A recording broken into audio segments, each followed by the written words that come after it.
Welcome to Sinister Truths, where the shadows of history come alive and beauty becomes a dangerous weapon. Tonight, we uncover a tale whispered behind plantation doors, a tale of a woman whose breathtaking charm was dismissed as stupid, yet it was that very act of seeming foolishness that led her master to change everything, including the final words he left behind on paper. Before the story begins, tell us which country you're watching from and at what time of day you're seeing this down in the comments, and don't forget to subscribe to Sinister Truths for more chilling stories. Alara had always carried an aura that made people pause, even when they tried their hardest not to. It wasn't simply beauty in the usual sense, it was something deeper, something that unsettled the eye as much as it captivated it. Her skin seemed to catch the glow of lantern light differently, warming into gold while everyone else in the room remained dull and shadowed. Her eyes had a softness to them, but behind that softness lay a kind of quiet storm, like a river whose surface appeared calm but whose undercurrent held a dangerous strength. The enslaved people around her noticed it first. They whispered about her in the fields, murmuring that she was born under a strange sign, that she carried a blessing or a curse depending on who was looking. But on a plantation where survival depended on vanishing into the background, beauty could be the most dangerous curse of all. Alara learned that lesson as a child long before she learned to speak full sentences. She saw how overseers' eyes lingered too long on certain women, how house servants flinched when the master's boots echoed through the hallway, how a simple smile from the wrong person could bring disaster. And so, as the years passed, she made a choice that no one recognized as a choice. She began shaping herself into someone small, someone quiet, someone harmless, someone easily dismissed. The transformation didn't happen overnight. It began with subtle gestures. She lowered her gaze whenever someone addressed her, even if she understood every word perfectly. She let her hands tremble when she passed dishes or folded linen, pretending that she lacked the coordination that other girls her age already mastered. She started speaking more slowly, letting pauses stretch out between her thoughts as if her mind needed a few extra seconds to catch up. When other enslaved workers whispered instructions to her, she intentionally took a moment longer to respond. When overseers barked commands, she widened her eyes with a kind of childish confusion that made them grunt and wave her off instead of watching her closely. Soon a reputation formed around her. Alara, the pretty one with not much going on upstairs. It rolled off their tongues with a casual cruelty, the kind that didn't even require deliberate malice. The label stuck to her so firmly that even the cruelest overseer believed it. After all, nothing was easier than assuming a beautiful woman was foolish, but while the people around her accepted this image, the truth lived vividly inside her. Alara possessed a mind far sharper than anyone suspected, a mind that observed everything with careful precision. She memorized details about the plantation, who woke early, who sneaked extra food, who fought with whom, who drank too much, who lied easily, who lied badly, and who acted generous only when watched. She stored these details the way others stored blankets for the winter. Information was a kind of survival, and Alara gathered it quietly, invisibly, patiently.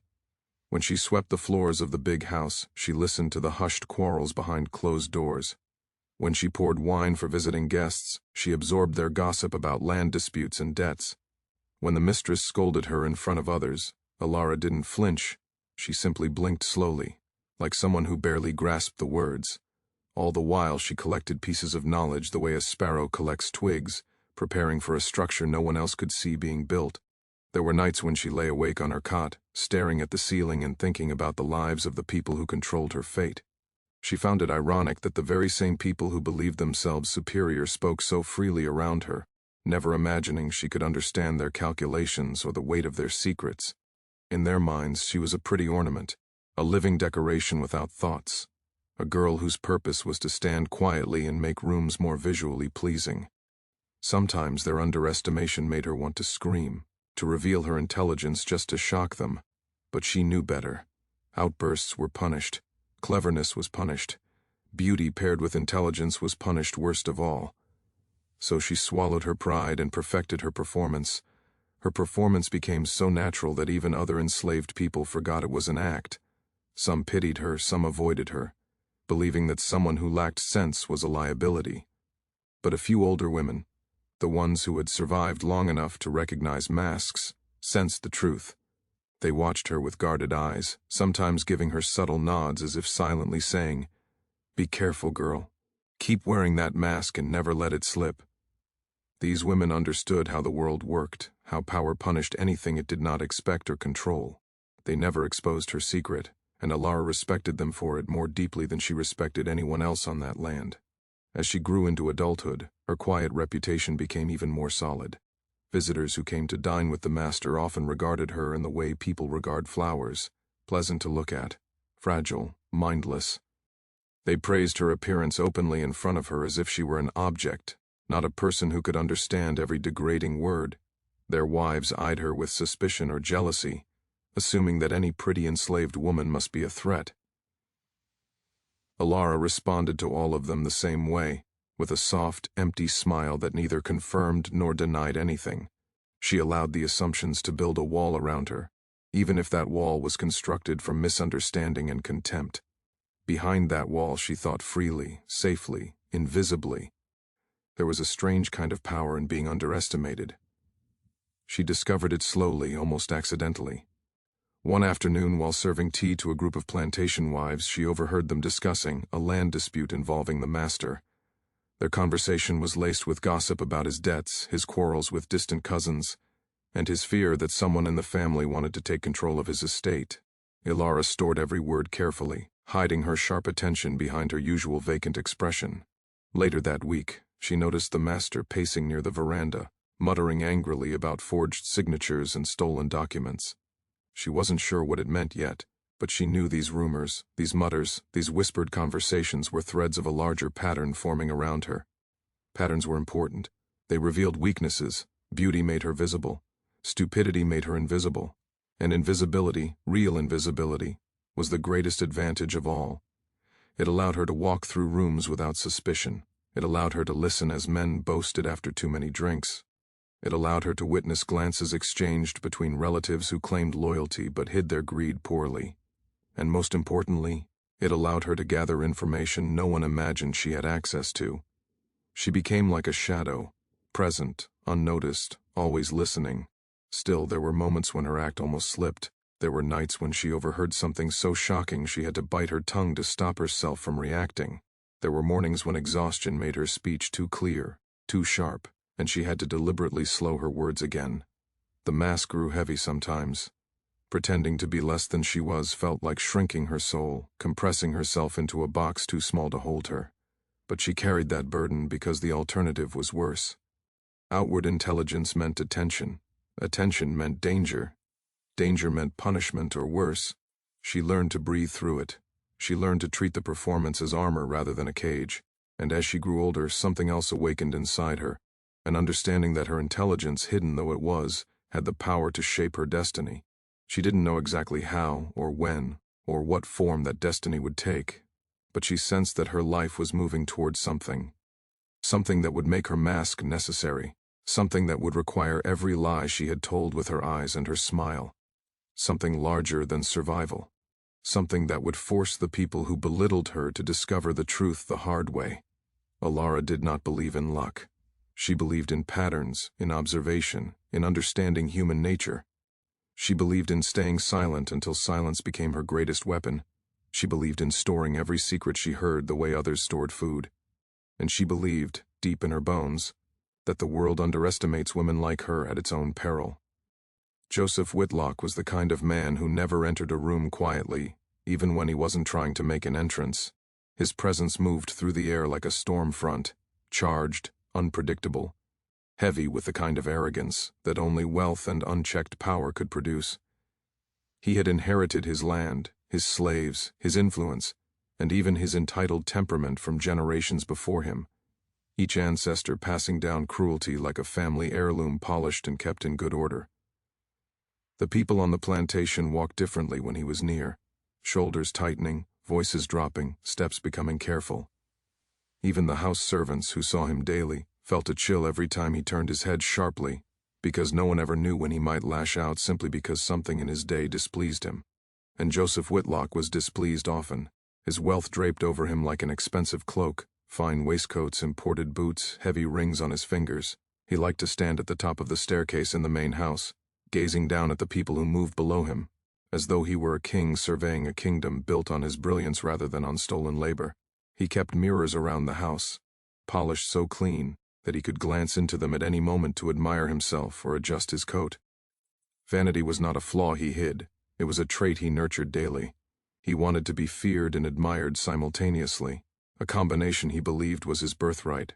But despite all of this, despite the confidence dripping off him like oil, Whitlock had a fragile ego that cracked easily under the weight of real challenges. He depended heavily on the approval of the wealthy men around him, neighbors, distant relatives, political acquaintances. Their opinions shaped his decisions far more than his own judgment ever did. He wanted their admiration the way starving men wanted bread, and so he surrounded himself with people who flattered him, who told him what he wanted to hear, who nodded at every boast he made even when the truth lay far from his lips. These men were parasites, but Whitlock believed them to be loyal companions. His household, however, saw through the facade. His wife, a stern woman who hid her resentments behind tight smiles and tightly drawn curtains, knew that her husband's temper was never as controlled as he pretended. She knew the way he clenched his jaw whenever he felt insecure, how he drank too much on nights when he feared losing money, how he barked at the workers on days when he received letters filled with bad news. She also knew that he cared more about his reputation among wealthy men than he cared about her comfort or their marriage. Still, the estate continued to function, held together by routine, fear, and silence. That silence was what allowed secrets to thrive. And in that silence, Alara moved like a drifting shadow, unnoticed by Whitlock except in moments when her beauty caught the corner of his eye. Those moments irritated him more than he admitted. Beauty among the enslaved, unsettled men like him. It reminded them that they did not own everything. Not truly. Beauty could not be commanded into submission. It existed whether he approved of it or not. And Alara's beauty was the kind that drew the eyes of visitors, making Whitlock feel as if someone had walked into his home and complimented his furniture in a tone that implied they wished to steal it. The discomfort simmered in him with each passing year. He often muttered about her, complaining to his overseers that she was useless, slow, empty-headed. Yet he never sent her to the fields, never traded her, never punished her harshly. Something in him kept her close without being able to explain why. That contradiction became more noticeable as tensions in his family began to rise.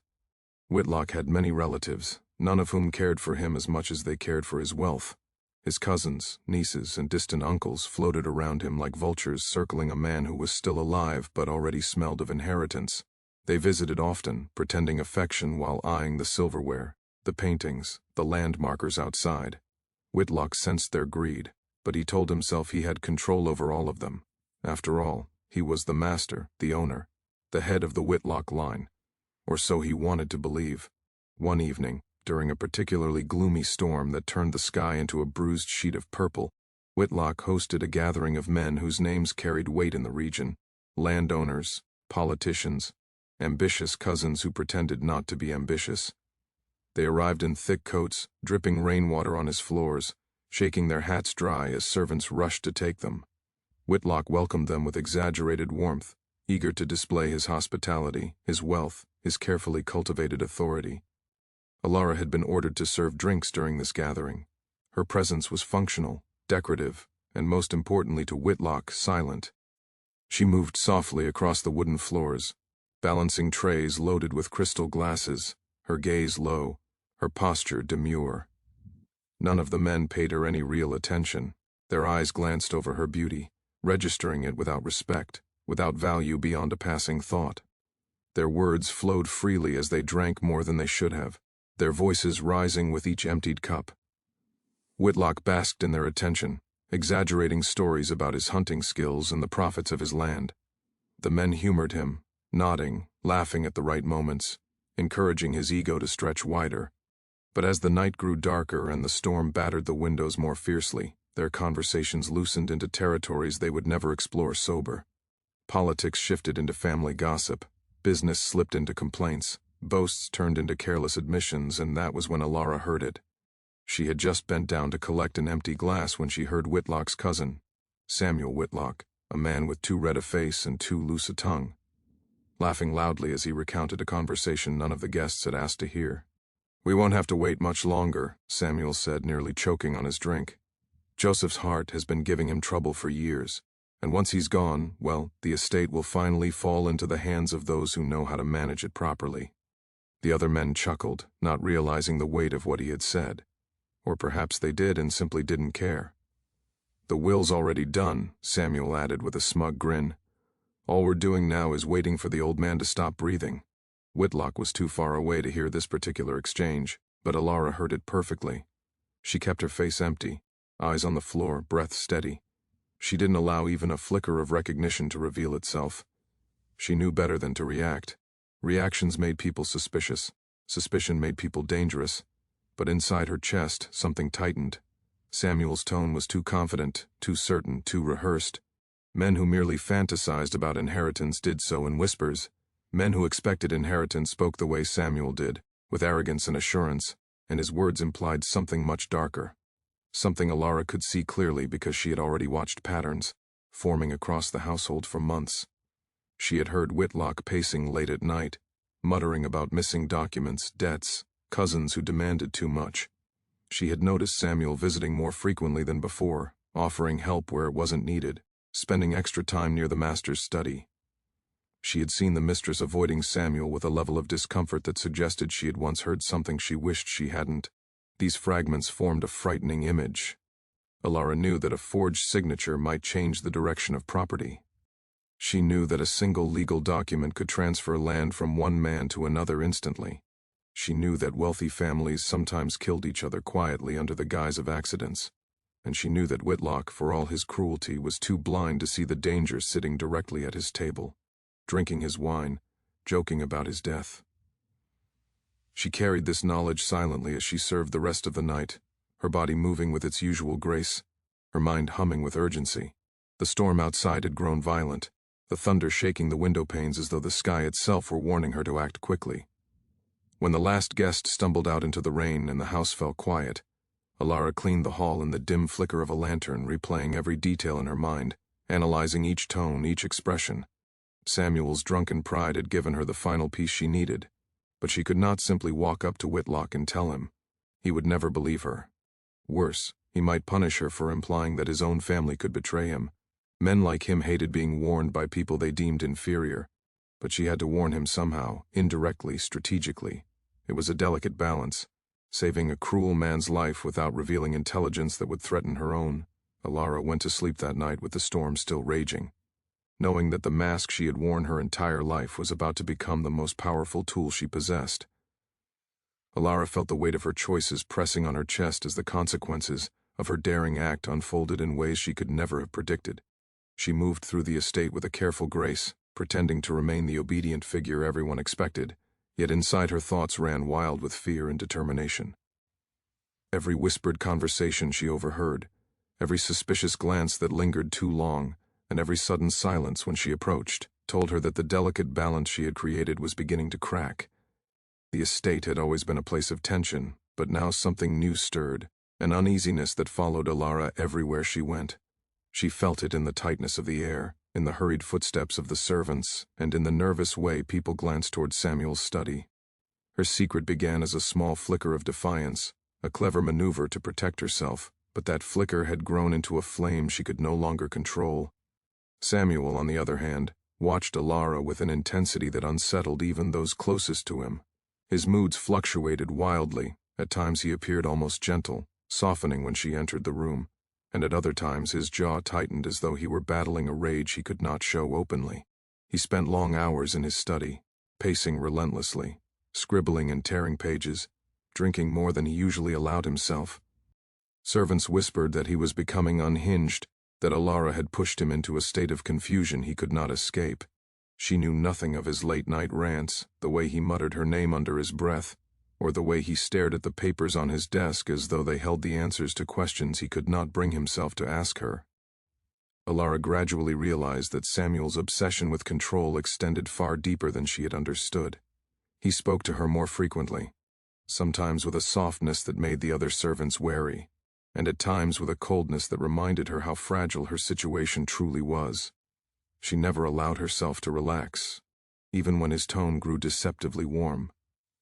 She knew that a man like Samuel could shift from affection to cruelty in the span of a breath, and she feared that her trick, clever though it had been, had struck him in ways she had not meant to. Her safest path was to remain unreadable, to give him neither comfort nor defiance, only enough presence to avoid suspicion. As days passed, the other enslaved people began to sense that something unusual was happening. They watched the strange dynamic between Samuel and Alara with a mixture of concern and awe. Some believed Alara had been blessed with a rare courage, while others feared she had unknowingly stepped into a fire that could engulf them all. Late at night, whispers spread through the quarters about Samuel's shifting behavior and the new tension that hung in the air like a storm cloud. Alara listened quietly but spoke little, knowing that revealing too much could endanger not only herself but everyone around her. She carried her secret alone, pretending that everything remained unchanged. One evening, Samuel summoned Alara to his study. She had expected this moment for days, but her pulse still quickened as she approached the heavy wooden door. Inside, Samuel sat amid scattered papers, an empty glass on the desk beside him, and a faint look of weariness in his eyes. He gestured for her to sit, and she obeyed while keeping a careful distance. For several moments he said nothing, studying her with a gaze that made her feel exposed yet determined not to flinch. Finally, he asked her what she thought of loyalty. The question was strange, too philosophical for a simple conversation, but she answered carefully, offering words that revealed nothing but sounded thoughtful enough to satisfy him. Their conversation stretched longer than she expected. Samuel spoke of the estate, of his family's reputation, and of the future he felt slipping through his fingers. His voice wavered at times, betraying cracks in his confidence, and Alara sensed that her earlier manipulation had shaken him more deeply than she knew. Yet she did not allow herself to feel pity. She reminded herself that kindness from a man like Samuel meant nothing. It was merely another mask he wore when it suited him. She kept her mind sharp, measuring her words with precision, wondering all the while whether he intended to test her, confide in her, or confuse her. When Samuel finally dismissed her, Alara walked back through the dimly lit corridors with careful steps, aware that this was only the beginning of a dangerous transformation taking place within him. She could no longer predict his actions with any certainty. His impulses shifted like wind-blown leaves, and Alara realized that one misstep could collapse the fragile illusion she had constructed. She forced herself to remain patient, knowing that fear would only cloud her judgment. Instead, she focused on observing Samuel's behavior, memorizing every detail, and preparing for whatever storm awaited. The tension that pulsed through the estate grew thicker with each passing day. Servants moved cautiously, afraid to trigger Samuel's unpredictable temper. Even the overseer, a man known for his harsh demeanor, spoke in softer tones when Samuel passed by. Alara noticed how Samuel's eyes followed her whenever she appeared, and how quickly he shifted his attention whenever someone else addressed him. His fixation was becoming more pronounced, and she feared that the wrong moment could ignite a dangerous obsession that would be nearly impossible to escape. Still, she kept her composure, understanding that maintaining her calm exterior was the only shield she had. This discipline became her silent strength, protecting her in ways brute force never could.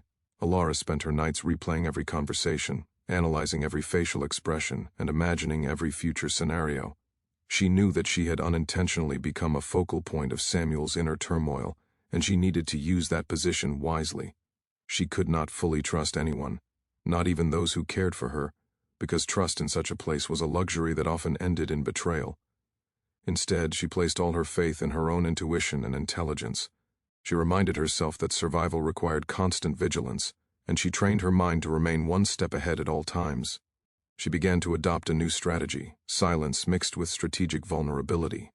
She would answer Samuel's questions softly, avoid direct eye contact unless necessary, and maintain the illusion of humility. At the same time, she would allow small glimpses of sadness, confusion, or fear to slip through, never enough to appear manipulative, but enough to kindle Samuel's desire to protect rather than punish. This delicate balance required immense discipline, but Alara mastered it quickly, knowing that even the smallest display of emotion could influence Samuel's perception of her. She became a quiet presence, constructing an image that Samuel would find difficult to harm. Samuel, meanwhile, grew increasingly conflicted. His journal entries became longer and darker, filled with contradictions and apologies no one would ever hear. He wrote of regret, of confusion, and of a strange attachment he did not understand. He sensed that his authority was slipping, though he could not identify the source of his unease. Some part of him suspected that Alara had affected him in ways he did not wish to acknowledge, but he buried those thoughts beneath layers of rationalization. Still, he could not deny the way his chest tightened when she was near, or the way his thoughts drifted back to her even when he tried to focus on other matters. He told himself it was mere curiosity, but the truth clawed deeper each day. He felt trapped between his desire for control and his yearning for connection that felt both dangerous and undeniable. He began avoiding social gatherings, preferring the isolation of his study where he could indulge in his conflicted emotions without judgment. The estate's workers noticed his withdrawal and speculated endlessly about its cause. Some blamed business troubles, others suspected hidden illnesses, but a few whispered the truth. Alara had become the axis around which Samuel's sanity spun. They feared what might happen if that fragile thread snapped. The uncertainty gnawed at everyone, fueling rumors that spread through the halls like wildfire. It became increasingly clear that Samuel's volatility was reaching a peak, and no one knew whether the outcome would bring mercy or destruction. The atmosphere darkened with each passing hour, and Alara felt the pressure building around her as whispers followed her shadow. She understood the danger but held her composure, refusing to let fear dictate her decisions, even as every instinct screamed for caution the night after the courtyard humiliation settled over the plantation like a heavy shroud. And although the moon rose high and silver, there was a strange, unsettling stillness in the air, one that made the dogs uneasy and kept even the bravest workers whispering. Jessa lay awake in her cramped cabin, staring at the low wooden ceiling as shadows crawled across it. She tried closing her eyes, tried forcing sleep over herself like a blanket, but every time she drifted close, her mind snapped back to the look in Master Rowan's eyes when he had stormed away.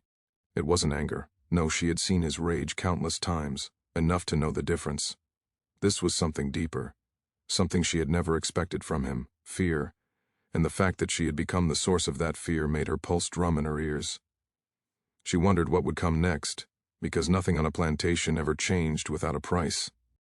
Every whisper of rebellion, every flicker of defiance, every unexpected ripple in the tight grip of authority brought consequences. The question was only when and in what form.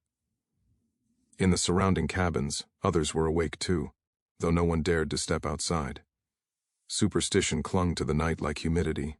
Some believed the spirits of the marsh were stirring. Some believed the ancestors were watching. Some believed that Jessa's actions had disrupted the fragile balance between survival and punishment. And some, quietly, secretly, believed that she had done the impossible, embarrassed the master and lived to tell the tale. They admired her, feared for her, envied her, and worried what she had unleashed. But none spoke it aloud. The walls were too thin, and the night was too alive with listening ears. Jessa turned onto her side, curling herself beneath her thin blanket as fragments of memory flashed through her. The sound of the crowd gasping, the way Rowan had hesitated before walking away, the sharp sting of the overseer's glare, as though he were already calculating her punishment. She remembered her own voice, trembling yet steady, and the way the truth had rolled off her tongue like something inevitable, unstoppable, something that felt as though it had been waiting months to escape. She didn't regret it, but regret and consequence were two very different things. And as the night deepened, she began to sense that something was shifting, something that reached beyond her own fate. Near midnight, the sound of heavy footsteps approached the cabins, the shuffle of boots on dry dirt, the metallic clink of lantern handles. Jessa froze, hardly daring to breathe. She expected Rowan, or the overseer, or a pair of guards, ready to drag her out for a private punishment. Her stomach twisted so tightly she thought she might be sick. But the steps passed her cabin, moving further down the row, pausing at each door, then moving on. She heard the overseer's voice in a low mutter, giving orders she couldn't make out. The lanterns flickered against the walls, elongating shadows like twisting arms. Then, as quickly as they came, they were gone. The darkness returned, deeper than before, swallowing the faint glow of the moon. Whatever that had been, she knew it meant Rowan was preparing something. Hours crawled by. Eventually, exhaustion pulled her into a restless sleep, full of uneasy dreams where Rowan's voice kept calling her name through thick fog, and she kept running but never getting anywhere. When she woke, the sun was already forcing its way through the cracks of the cabin door. The plantation stirred with its usual rhythm, voices murmuring, water being fetched, tools scraping. But an eerie quiet hung over everything, as though everyone moved under the weight of an unspoken warning. Jessa stepped out cautiously, smoothing her dress, trying to appear as though nothing had changed. But everything had changed. The workers looked at her differently, some with awe, some with dread. A few avoided her gaze altogether, as though merely being seen acknowledging her might invite trouble. She didn't blame them. Rowan had built a life on control, and control needed fear to hold itself together. And today, the air was thick with it. She barely had time to cross the yard before the overseer strode toward her, his jaw clenched, his expression unreadable. She straightened her spine, refusing to shrink even as her heart pounded. He stopped inches from her, so close she could smell tobacco on his breath. "The master wants you at the big house," he said quietly, almost too quietly, as though he didn't want the others to hear. "Now." Jessa nodded, keeping her face neutral. The walk up the long gravel path felt like marching to the gallows. The grand house loomed above her, white columns shining under the sun, flowers blooming along the steps as though the place itself were incapable of cruelty. But Jessa knew better. The prettiest places often hid the darkest corners. Inside, the air was cool, scented with polished wood and lemon oil. She had been inside many times, serving, cleaning, mending, but today felt different. Every creak of the floorboards echoed like a threat. A maid passing by gave her a fleeting, sympathetic glance before disappearing around a corner. Jessa swallowed hard as the overseer led her to Rowan's study. He opened the door but did not step inside, gesturing with a stiff hand for her to enter alone. Rowan sat behind his large mahogany desk, papers spread before him, though he wasn't reading them. His cane had been placed neatly to the side, and he looked up as she entered. His eyes lingered on her, not with the usual ownership, but with an expression she couldn't immediately decipher. Wary, contemplative, almost unsettled. It made her skin prickle. "Sit," he said, gesturing to the chair across from him. She obeyed, folding her hands in her lap to hide their slight trembling. Rowan took a slow breath, as though choosing his next words carefully. "Jessa, yesterday you embarrassed me in front of every worker on this property." His tone was calm, too calm, like a blade hidden in velvet. "And yet, I realized something. You didn't lie. You didn't exaggerate. You simply pointed out what I failed to see." Her eyes widened slightly. She hadn't expected anything close to acknowledgement. "You have a sharp mind," he continued. "Sharpened by hardship, perhaps, but sharp nonetheless. And intelligence," he paused, tapping a finger on the desk. "Intelligence is wasted in ordinary labor." Jessa wasn't sure where this was going, but her instincts were alert. Rowan never offered compliments without expectation. "You will no longer work in the fields," he announced. "You will work here in the house assisting me." Her pulse quickened. Was this another form of punishment disguised as a privilege? Had her trick forced him to pull her closer so he could control her more tightly? She searched his expression for clues, but it remained impenetrable. "But master," she said cautiously, "why me?" He leaned back, studying her. "Because yesterday I realized something important. You have the ability to see what others miss. That can be useful, to me, and to this estate." She swallowed. Useful. That word was both an opportunity and a chainsaw. Rowan pushed a document across the desk, the edges crisp, the ink freshly dried. "This is my updated will," he said, his tone shifting to something unexpectedly solemn. "I began revising it last night." Jessa's breath caught. A will? What did that have to do with her? "I've decided," Rowan continued, "that certain individuals on this plantation deserve better than the uncertainty of what will happen after I am gone." He tapped the paper. "I intend to ensure that you, among a few others, are provided for." Her heart slammed against her ribs. Provided for by a master, that was unheard of, but Rowan wasn't finished. "However," he said, voice lowering, "this is not charity, it is acknowledgement, and it comes with expectations." Jessa's stomach tightened. "You will help manage accounts. You will read correspondence to me when my eyesight troubles me. You will write replies. You will keep inventory. You will ensure that the supervisors do not take liberties." He looked at her sharply, signaling that he knew she would understand the implication. Then, leaning forward, he spoke the words that would alter her fate entirely. "And if anything happens to me, you will inherit your freedom." The room spun. Jessa clutched the arms of the chair, trying to steady herself. Freedom? Promised in writing? From Rowan?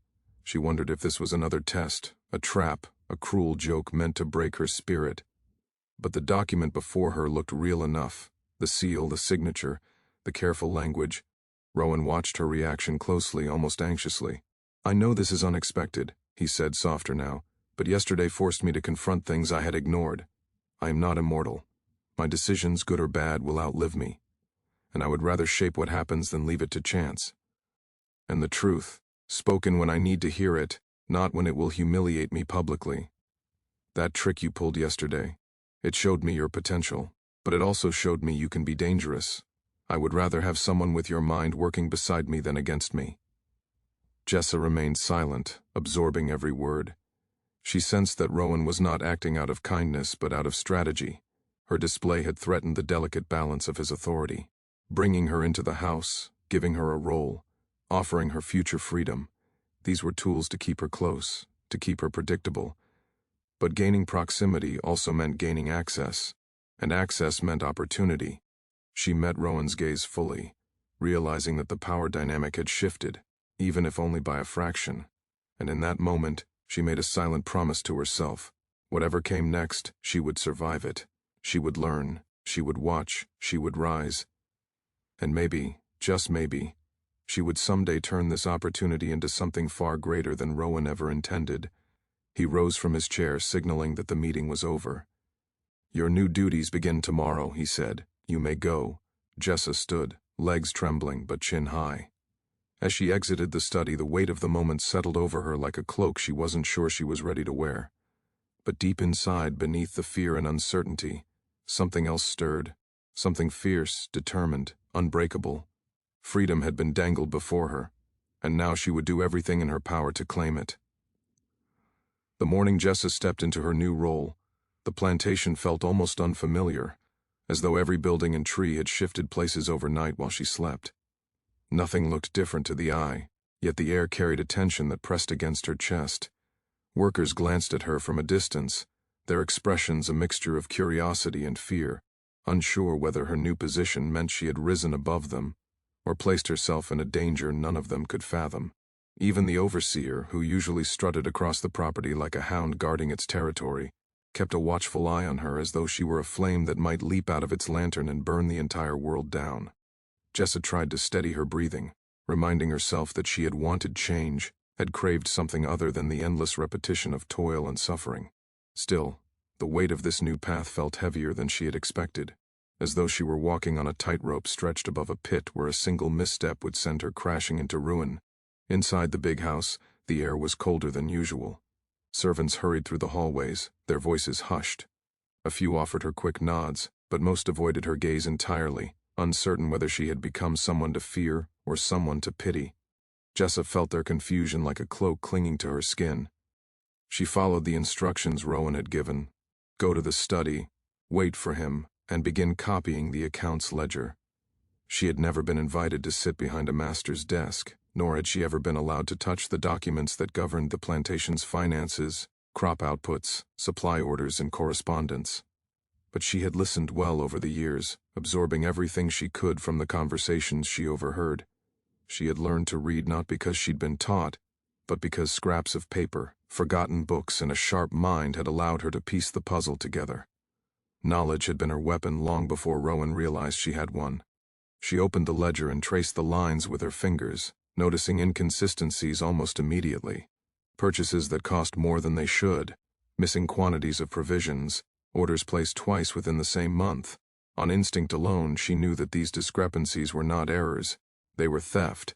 Someone was skimming from Rowan's accounts. Someone had been stealing right under his nose, counting on his failing eyesight and his growing disinterest to disguise their crimes. Jessa's heartbeat quickened. This discovery felt dangerous, like holding a lit candle in a room filled with dry straw.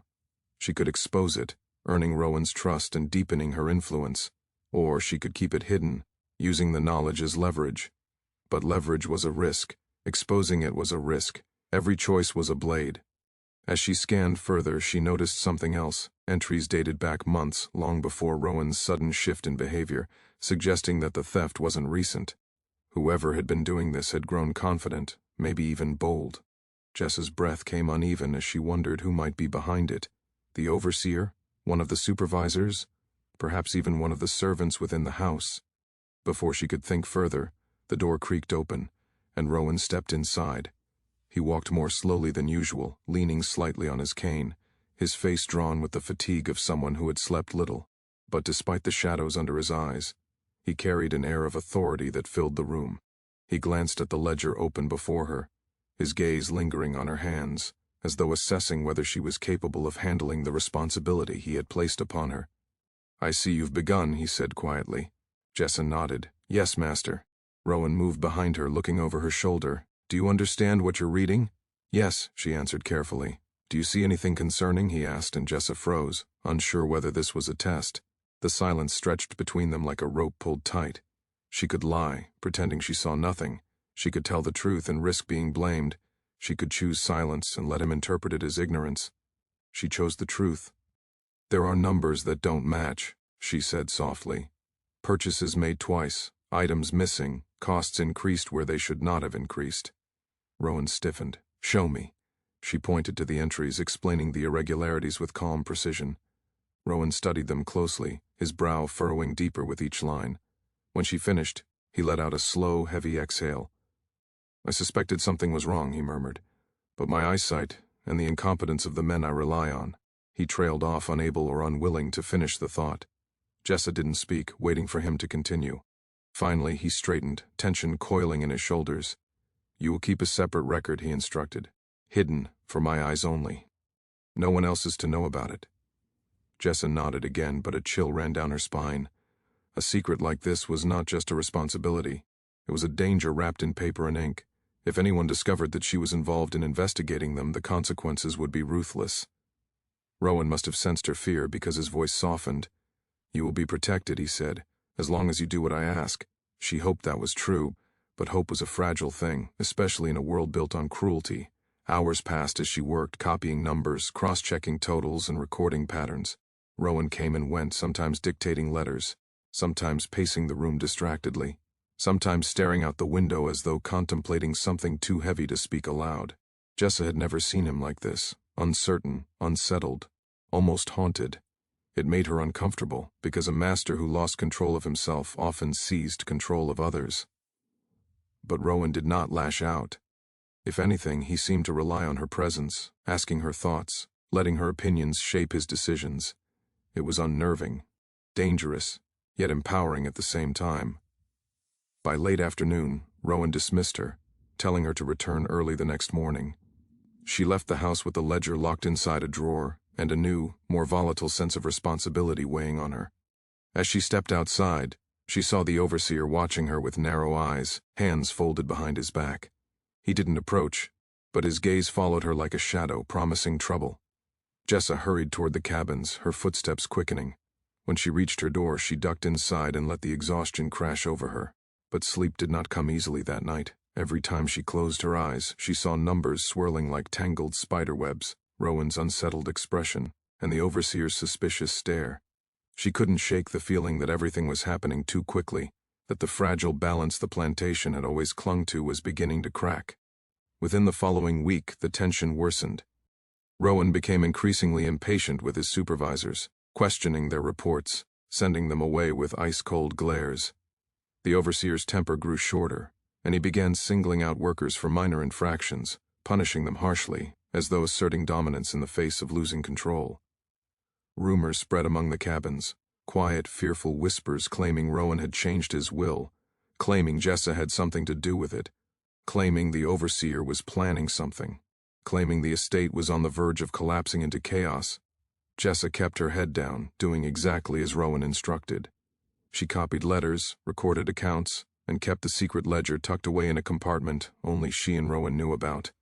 But one evening, as she sorted through a stack of receipts, she noticed a new entry that made her blood run cold, an order for chains, restraints, and reinforced locks.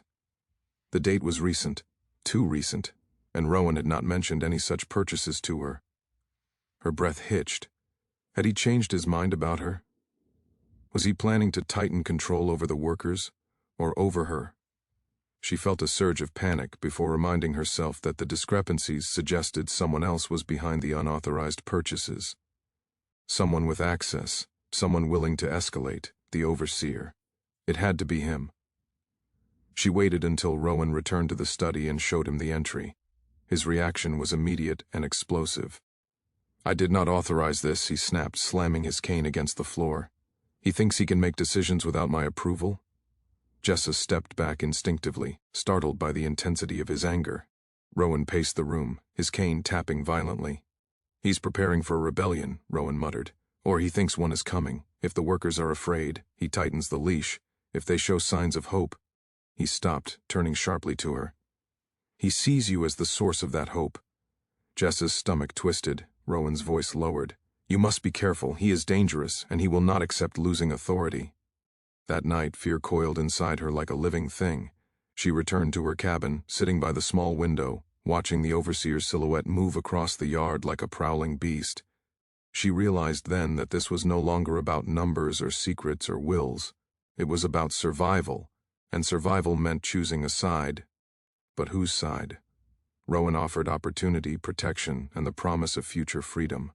But he was still a master, still unpredictable, still capable of cruelty. The overseer, on the other hand, offered nothing but threat, and the knowledge that he would rather destroy her than allow her to rise. As the plantation sank deeper into turmoil, Jessa understood that her next choices would shape the fate not just of herself, but of everyone trapped within these borders. Rowan's will could free her one day, but only if he lived long enough to ensure it.